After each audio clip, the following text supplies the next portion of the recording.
wiilkayga wuxuu ahaa mid internetka jecel, kaasoo ka isticmaala internetka waxyaabo badan sida YouTube-ka, Facebook iyo Messenger-ka inuu dad la sheekaysto. Habeen ayaa wiilkayga u imaaday, waxaana ku idhi soo soco wiilkayga, xilligii hurdada ayaa la gaaray. Laakiin wuxuu igu yidhi asiga, aabbo hurdo ima hayso ama sheeko cabsi iga sheekay si hurdo ii qabato. Waxaan la yaabay sababta uu iga codsaday in aan uga sheekeeyo sheeko cabsi leh iyo geesinimada ku kaliftay. Laakiin waxaan uga sheekeeyey sheekooyinka ku qoran buugaagta oo ilmaha lagu cabsi geliyo. Wiilkayga waxaan u malaynayay sida anigoo kale markaan yaraay sheekooyin cabsi haddii lagaga sheekeeyo baqayo, laakiin asiga mid fulay ah kamana baqin waxaas. Wuxuuna igu yidhi, aabbo sheekadan sheeko ka cabsi badan ma haysaa? Waxaan kama cabsanaya aniga. Waxaan doonayaa sheeko oo run u dhacday inaad iga sheekayso. Aniga waan u fikiray, kadib waxaan u fikiray sheeko aad u baqdin badan oo asiga ka baqaya. Waxaan ku yidhi, sheekada waxay u dhacday sida tan. Waxaa jiray wiil sidoodoo kale jecel inuu internetka 24 saac isticmaalo oo caajiskana ka batay, kaasoo internetka iyo hurdo u dhexeeyo. Internetka wuxuu ka nastaa keliya markii uu cunto cunayo. Maalin maalmaha ka mid ah asigoo game dheelaya ayaa waxay isku barteen qof internetka iyo qof iska barteen. Qofkaasina ma garanaynin asiga, laakiin wuu la hadlayay. Xoogaa markay isla hadleen kadib, yarkii waxaa la siiyey lacag. Lacagtaasina ma ahayn mid run ah, keliya waxay ahayd midda geemka. Kadib markii la siiyey lacagta geemka, aad ayuu u farxay. Kadib waxay bilaabeen inay aad iskula sheekaystaan. Kadib wiilkii waxaa lagu yidhi, saaxiib, maanta waa dhalashadaada, waxaana doonayaa inaan hadiyad kuu soo diro ee adresskaaga ii soo dir. Kadib wiilkii asigoo fikirin ayuu wuxuu u diray adreskiisa saaxiibkiis oo internetka ka bartay. Kadib wiilkayga ayaa waxaa ku dhacay, arrinkaas ma wanaagsan tahay wiilkayga in adreskaaga qof internetka aad ka barata aad siiso? Laakiin wiilkayga wuxuu igu yidhi, aniga kuma raacsanin inuu adreskiisa qof uusan aqoon u diro. Sheekadii oo sii socota waxaa walwal ku bilowday wiilkii adreska dhiibay iyo cabsi, sababtoo ah qof uusan aqoonin ayuu adreskiisa siiyey, wuxuuna ka baqay in uu isla caawa u imaado. Run ahaantii habeenkii aad ayuu u baqayey, wuxuuna ka baqayey ninkii uu siiyey adreskiisa in uu isla caawa uu u imaado.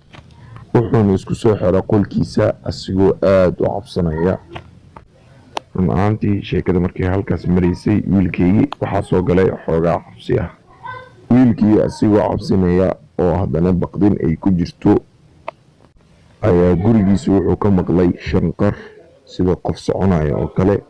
Cabsidii ayaana kusii laba jibaarmatay. Xoogaa kadib markuu is celi waayay ayaa wuxuu yidhi, aabbo. Laakiin cid lama hadlin. Mar labaad ayuu wuxuu yidhi, aabbo, waxaan doonayaa inaan wax kuu sheego ee ila hadal. Kadib wiilkii wuxuu arkay aabbihiis si uusan weligiis noqon asigoo ah oo aad u madow, indhihiisana gaduudan yihiin, madaxiisana keliya uu u jeedo albaabka, madaxiisa keliya kusoo aadiyey. Wiilkiina wuxuu arkay codkan inuusan ahayn codka aabbihiis. Run ahaantii wiilka aad ayuu u baqay. Kadib wuxuu yidhi, hooyana aaway ma kula joogtaa? Sidoo kale hooyadiis wuxuu ku arkay weji uusan weligiis ku arkin, indhaheedu gadgaduud, wejigeedu isbedelay iyo qof xoogaa wejigeeda madowaaday. Kadib markuu dhageystay hadalkeeda, wuxuu ogaaday inaysan codkan ahayn hooyadiis. Codka aabbihiis iyo midka hooyadiis inay isbedeleen ayuu arkay, aad ayuuna u sii baqay. Wiilkii asigoo cabsida aad ugu sii laba jibaarmatay oo cabsanaya ayaa waxaa lagu soo furay albaabkiisana. Qofkii labada qof oo la hadlaysay uu aabbihiis iyo hooyadiis u malaynayay, qoorta ayaaba hooyadiis iyo aabbihiis in laga gooyay, asaa madaxa loogu soo taagayay keliya madaxooda. Run ahaantii wiilkayga arrinkaas markuu maqlay aad ayuu u sii cabsaday, ilina way ka soo daadatay. Sheekadii iyadoo sii socoto, wiilkiina halkaas ayuu ku naf waayey, waxaana dilay ninkii hooyadiis iyo aabbihiis dilay. Keliya waxaa ku haray guriga cunug yar oo walaalkiis ahaa, hooyadiis aabbihiisna dhaleen. Ninkii dilaagii ahaa wuu soo baxay, wuxuuna u imaaday cunuga meesha uu joogo.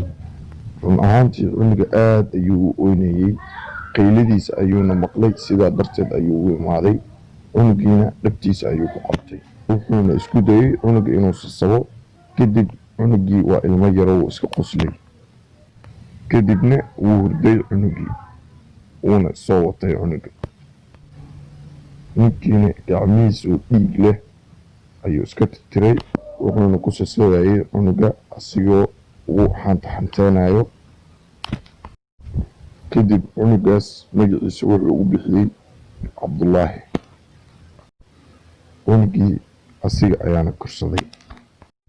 wiilkayga cabsida zaa'id ayay ugu sii weynaato, wuxuuna igu yidhi, laakiin aabbo, aniga ayaa cabdullaahi leedhahaa.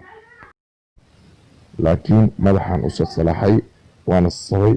orod ayuuna qolkiisa ku aaday, sidaas ayuuna ku jirtay. laakiin ma ogi wiilka inaa uga sheekeeyey sheekadii nagu dhacday aniga iyo asiga, iyo taariikhda aan asiga ku helay. fadlan janalka subscribe saar, waxaan helnaa wadadii aan kun subscribe ku gaari lahayn.